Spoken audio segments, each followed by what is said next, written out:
Whilst looking around the internet, I found a really interesting website that was all about irrational fears. Now, all of us have them, and I thought I'd go through a list of the interesting ones that I've found, including some which I have. So let's get deep and personal. Now, because of the names and the pronunciations of some of these, I'm going to get Siri to help me out because there's no way in hell I'll be able to pronounce some of these. The first fear that I found was Macrophobia.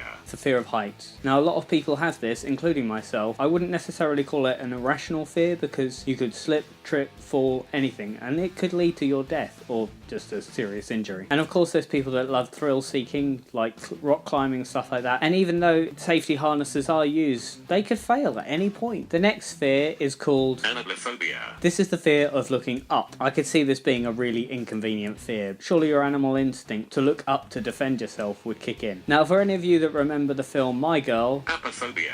this is the fear of bees. Now, if you haven't seen My Girl, I recommend you watch it. It's an amazing classic with Macaulay Culkin.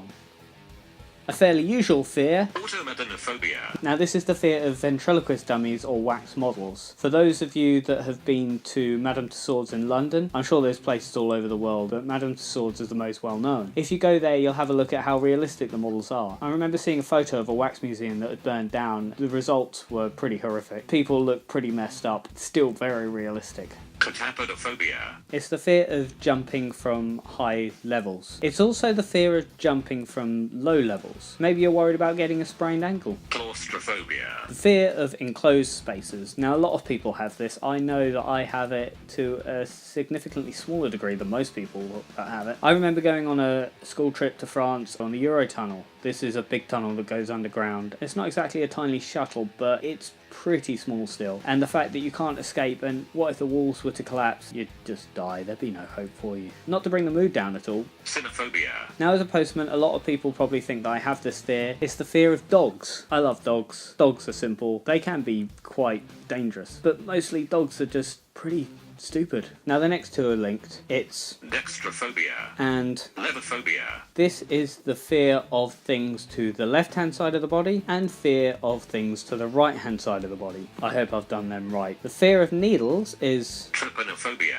when I'm getting pierced or tattooed. I don't have this fear, but when I'm getting an injection or blood taken or something like that, I could pass out very easily. One embarrassing story is the one time that I have passed out. Emily was getting an injection at the hospital. All I remember is waking up on the bed that she was supposed to be laying on. Slightly embarrassing. I don't think I need to worry about, Epistemophobia. which is the fear of knowledge.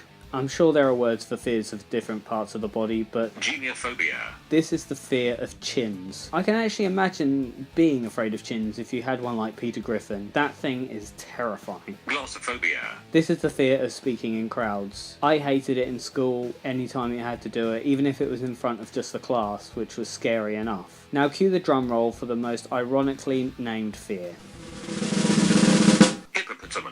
Hippopotamonstrosesquipedaliophobia. In case you didn't hear that right, that was... Hippopotamonstrosesquipedaliophobia. This is the fear of long words. Lutraphobia. Is the fear of otters. I'm not sure how you can have a fear of otters. They're such cute little animals. Being British, we're all used to waiting in queues, so I don't think many of us suffer from... Macrophobia. This is the fear of long waits.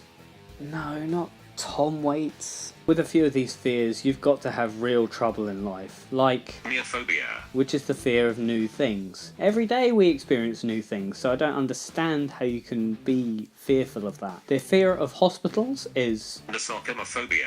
I'm not a big fan of hospitals, and I know a lot of people that aren't. I think it's the smell mostly. Oh yeah, and the fact that they hold dead people, and people die there all the time.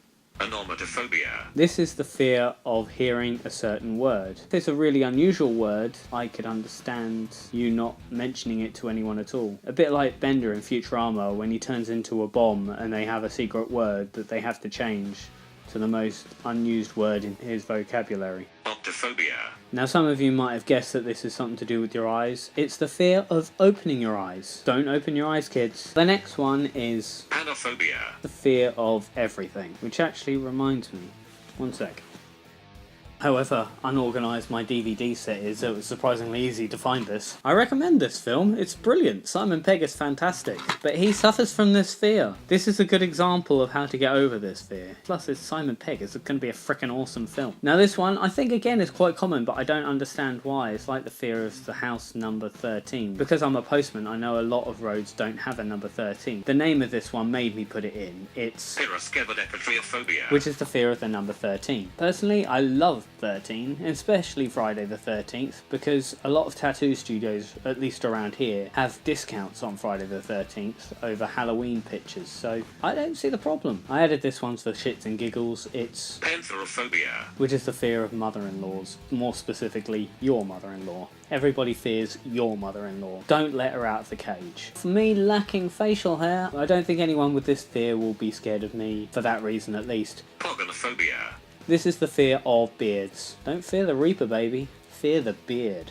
When I was younger, I had this fear. It's Pteronophobia, This is the fear of being tickled by feathers. I used to be horrendously ticklish. You wouldn't even have to touch me, just come up to me going like this and I would have a panic attack. Now I don't know how true this one is because it's ridiculously named. It's Vestiphobia, which is the fear of clothing. Any of you naturists out there, or maybe even streakers, this is what they have and they just have a hard time of telling people. Now all the other ones have been in alphabetical order, but I have a very peculiar fear and I am a bit apprehensive about telling you guys. I sincerely have... Morrischorophobia, This is the fear of Morris dancers. I can't go anywhere near them. It's not just a hatred of them, it is a genuine fear. Don't come at me with bloody Morris dancers now, okay? I will not be pleased.